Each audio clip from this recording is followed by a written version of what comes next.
Praise the Lord, praise the Lord. Pastor Moses Mungai once again. Always a pleasure sharing the good news, and it's always a blessing. So welcome to another video, and today I have a lot in store. I actually don't know how um, to get it out in a simple way, but I'll try to uncomplicate it as much as I can because it's a bit complex, but not that complex. But it's all for the honor and glory of our God. So I was I was studying just how great our God is, you know, just trying to understand his how big God is. And the more I the more I studied, the more I realized God cannot be studied. The more I realized how incomprehensible he is. The more I realized how undescribable he is. Because the deeper you try to understand nature and creation, is the more complicated it gets. You know, the more you try to understand science and biology and all these things, the more complicated they get and the more ununderstandable they become. So you ask yourself, who is this God? You know, and that's why the Bible says you are unsearchable. You know, he cannot be searched, he cannot be understood. And I will try and share just a very simple line of thought. And when God was blessing Abraham, he told him, go up, go out and look at the skies, because that, as many stars as you see, that is how much I'm going to multiply you. So in that, you realize that God was trying to broaden the horizon of Abraham. He was trying to take him out of what he knew and to something else that he cannot comprehend. You know, he was trying to just bust the banks. Excuse me. He was just trying to bust the banks of Abraham's imagination and just blow it out, you know, just expand it in a way that Abraham himself had not thought of before. Take him to a level that he had not seen, he had not thought of, he had not imagined even. Because when you think about the skies, which is what I was studying, I was trying to study the stars and the galaxies. You realize, oh my God, that we are so small, you know, yet we are so significant to God. That is the paradox of the whole thing. We are so small, yet so significant. Because, okay, the universe is divided, at least by what the scientists have been able to come up with and to see out there. They have managed to come up with a word called galaxies. And basically, a galaxy uh, is a is a combination of many solar systems. So we have many solar systems, many globular clusters, which are just globular clusters are just groups of stars. You know, stars that have just come together. And there is also what we call dark matter inside there, you know, which is just spaces of just darkness and substances that we cannot even, they don't even know what, they cannot even describe, you know. So at least for now, the major things that they have been able to identify that compose a galaxy, solar systems and stars and dark matter and some other things that are just inside there that they don't know about. So a solar system is like, okay, we know what a solar system is. Like us, we have the solar, our solar system has the sun in the middle, and then the planets are going round the solar system. So our galaxy has millions of solar systems, like they're innumerable. And then the universe has billions of galaxies, like they're innumerable. You know, so Our galaxy, the ones that the scientists, because we are inside the galaxy, so it's very difficult for the scientists to be able to see our galaxy to get a bird's eye view of the galaxy. So they can be able to see the other galaxies, but it's very difficult to see our galaxy because we are in that galaxy. So our galaxy, which composes the Earth, is 100,000 light years in diameter. So light light year, one light year is not a measurement of time. It is a measurement of distance, you know. But this distance is so big, it can only be measured by the year of of light, you know. And the year of a light year is basically the distance light travels in 1 year, you know. And to bring that into perspective, light travels at 156,000 miles per second. If you want to get those in kilometers, you multiply that by 1.6, you know. So it's almost double that. So in kilometers, but let's use miles because miles is a bit smaller. So 156,000 miles per second is how light travels. 156,000 miles per second. So from the sun to the earth is around 150 million kilometers. So from the sun to the earth, light takes approximately 8 minutes to get there. So if light takes 156, if light travels in 1 second, light will have traveled 156,000 miles. So what distance will that light have covered in 1 minute? So what distance will that light have covered in 1 hour, in 1 day, in 1 week, in 1 month, in 1 year? So the distance that light will have covered in 1 year is what we call a light year. And it's basically 5.6 trillion miles, you know. So take that, if you want to get that in kilometers, you multiply that by 1.6 to get that distance in kilometers. So we are talking about the distance, the diameter in of our galaxy is 100,000 light years. You know, from one end of our galaxy to the other end of our galaxy, it will take you 100,000 light years. It will take you 5.6 trillion miles multiplied by 100,000. It is a ridiculous number. That is why we have to bring it down to light years. So that is how big our universe is. And you know, sometimes I look at how big Kajiado, because I live in Kajiado, and I look at how big Kajiado is. Like when you travel in the interior parts, you see big, vast masses of land that nobody has ever touched. You know, virgin lands. You know, we are told of this earth that we are living in. There are places that man has never stepped, and I agree. Like deep in the Amazon forest, there are places that man has never set foot. You know, look at the North Pole, the South Pole, all those places. There are very many places that man has never been able to set foot, you know. Yet all these places are just a very small fraction of the earth, you know. So when I look at this earth and how big it is, and then I put it in comparison to the galaxy, to our galaxy, I was I was I was listening to one scientist who was saying, like, if we were to bring these things into proportion, our galaxy would be like the size of North America. And if you want to look for Earth in our galaxy, it will be the size of a penny dropped dropped in North America. Now go look for Earth. A penny, like the whole continent of North America, and then a penny has been dropped. That is Earth.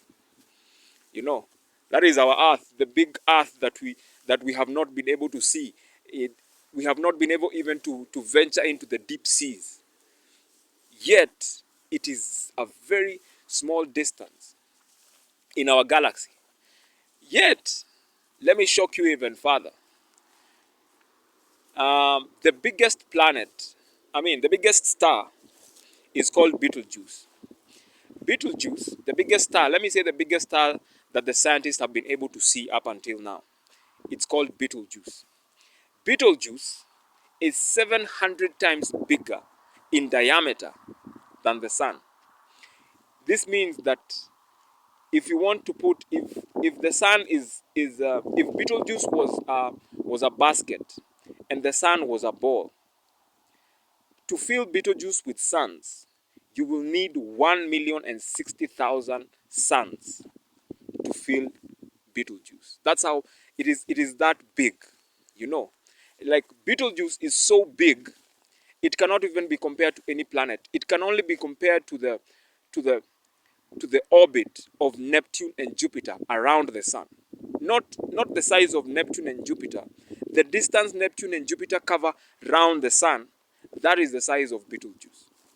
You know, it is it is a humongous star, and it is 650 million light years from Earth.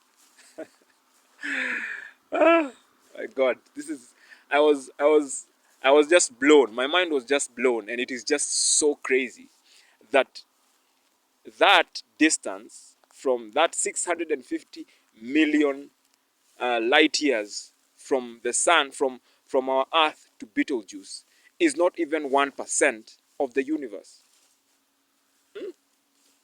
Not even 1% of the universe. And I ask myself, how big is this universe? How big is this universe? And you know, the next question comes is, how small am I? I mean, if the Earth in proportion to our galaxy is that small, if the galaxy in proportion to the universe is that small, and me in proportion to the Earth is literally just like, I'm not there.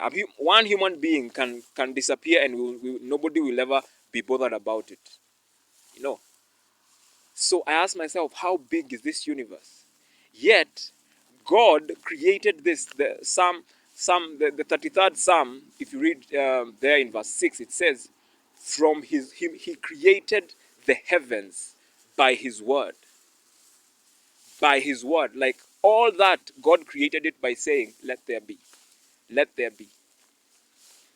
And it came into existence. And you ask yourself, if the universe is that big and that sophisticated and that complicated, how sophisticated is our God? Like, who is God in the first place? You know, that's why I'm saying, like, God is unsearchable. God is ununderstandable. He's incomprehensible. You cannot define him with any words. You cannot put him in a box. You cannot limit him in any way. You know, he will act when he wants to act. He has wisdom that we have no idea of, you know. So when sometimes some of us want to tell God what to do, because well, I've been in that place before, trying to tell God how to run my life, I felt ashamed, because you realize that you are so insignificant, yet you are so significant to him. To him, you're still very, very significant, such that he was willing to take up humanity, to take up the body of a man, so that he can come show us what godliness is. You know, Philippians chapter 2, verse 16, it says, he saw it not a thing to be considered equal to man. Is it? No, it's verse 6, or from verse 4 to verse 6. Philippians 2, verse 4. Yeah, around there. He saw it not a thing to be considered equal to man, but he humbled himself. He came down to earth, and then he let us kill him. He let us humiliate him for our own good, so that he could die and save us. I mean, if he made the earth that big, he would have just,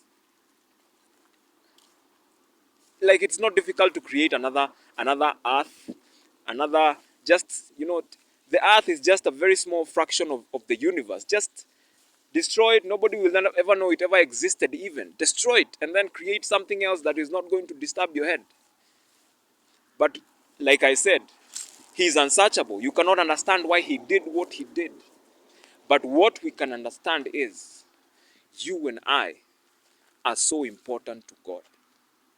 You and I, despite the expanse of the universe, He chose to come and die. He chose to come and live and dwell with us so that we can know Him, so that we can touch Him, so that we can smell Him. I just, I'm just, my emotions just go wild when I just think about these things, you know. And God is just so loving. Now you bring into perspective when you think about things like that, you bring into perspective just how far low God has had to stoop to save you and to save me. And when I think about that he loved me so much that he came and died for me, he has already done everything. Everything he could have done, he has already done it to show his love, to show his commitment to his relationship, to the relationship that he wants us to have. He has shown that commitment. In everything else that he has done, he has shown that, you know what, I am committed to having a relationship with you. You just need to believe. Believe, you know. Because sometimes we even try to prove God with scientific facts, with all these things. But the truth of the matter is, the only way to have a relationship with God is to experience Him. There is no other way. You know, he has shown us his wonderful works. He has shown us his wonderful love. And then he tells us, now, based on that, do you believe that I love you? Do you believe that I'm interested in a relationship with you? So now, believe me. Give me an opportunity to have a relationship with you. Because I want to make your life better. I want your existence in this earth to have purpose, to have meaning. You know, and my mind just goes off the cliff when I think about this, and I look at everything else the world has to offer, and it is nothing. It is nothing. If the world is a penny, is the size of a penny in the galaxy, imagine the size of the world in the universe. It is literally a molecule. So what is it in this molecule that can make you and me sacrifice a relationship with the one who created all that? I mean, I'm looking forward to going to heaven so that I can travel through the universe. That is what I want to do. You know, I want to see the stars. I want to see the expanse of his creation. You know, that is why one writer said, even eternity will not be enough for us to see the creations of God. We will never finish looking at what God created because it is so big. And now I believe. Now I understand, like, yeah, even eternity is not enough. If 650 million light years in distance is not even 1%. And, you know, these scientists are using limited telescopes. It means they can only see a fraction. And they can see 650 million light years is nothing. Imagine if they could see the whole distance using more powerful telescopes. You need to give your life to Jesus if you haven't given your life to Jesus. You need to you need to give God a chance. You need to give an opportunity. You need to give a relationship with God and a chance, because this God is so amazing. You know, the experience that you have with him is new every morning. It is renewed every morning. He takes it to the next level every single day. You know, and this is evidence. You know, even if we don't go that far, even if we don't go to the stars and the galaxies, just wake up and look at the plants, look at the trees. You know, like when I'm walking through the bush, I look at trees and all of them are different in design. And nobody came and told them this is how you should grow. They grow by themselves like that, and they design themselves like that. Some of them bend, some of them are intertwined, some of them have thorns, some of them are so straight. Some of them have big leaves, some of them have small leaves, and it's all programmed. And you ask yourself, who is this that does this? And why should I not give a relationship with him a chance? I mean, isn't that how things work even in our world? Like a boy meets a girl, you have to show your commitment, you show your love, you show your care, you show that and then the girl says, okay, yeah, I can give this guy a chance. He really cares for me. God has done so much more than that. God has done, he has even shown that he is interested in taking us even further than we can ever think or imagine. His plans for us are the best. Jeremiah says, like, I know the plans that you have for me. Plans for good. There are plans. He has good plans for each and every one of us. And he has given us evidence. But we have to believe to get the experience. There is no other way around this. So, some of us come to God and we don't experience the full extent of his love because we have not believed enough. We have not, because the more you believe someone, the more you give them more space in your heart. The more you give them space in your heart. So give God space in your heart. Let him reign in your life. I am a living testimony of how he can transform your life, how he can transform. He begins with transforming your thinking before he can transform anything else in the physical. Even Abraham, he began by transforming his thinking. You know what? Stop looking at the earth. Look up. Look at the stars. That is how big I'm going to make you. And that is a promise he makes to each and every one of us. If you look up to him, that is exactly what he will do for you. So, uh, you know, we can only say as much as we can, but at the end of the day, the decision is yours. But if there was, for me personally, if there was getting born again, I can get born again because of what I just discovered about his his his expansiveness. There's no word. There's no word that comes close to describing the experience I had when I was just studying the stars and studying the galaxies and trying to understand that the nature up there. Because it is, the more you study is the more you understand that even these guys have no idea what they're talking about. But we cannot take whatever effort they're putting in there for granted, because it takes years and years of study for them to come up with that information. But even at that, you realize they're still falling short of describing who God is. Look at your bodies. Look at biology. I mean, your intestines, your liver. How do those things work together? How do you wake up in the morning and they're not being charged, and they're still functioning, and you're still running, you're still moving forward? The only thing you need is to put some food. You don't even know how that food is converted into energy for you to start moving. When you're hungry, you can't walk. Immediately you eat, now you have the energy to walk. I mean, how do you explain that? And this God is the one coming to you to ask, can I have a relationship with you? He has died on the cross for you. Man, I would be a fool not to give him a chance. Honestly, I would be very stupid not to give this God a chance.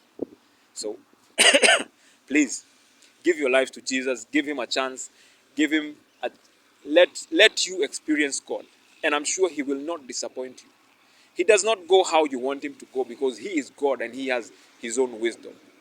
But his plan is trustworthy. It is so much better than yours. It is so much better than the plan you had for your life a million times. So give him a chance, and don't forget to like, don't forget to subscribe, don't forget to share. And for now, adios. God bless you so much.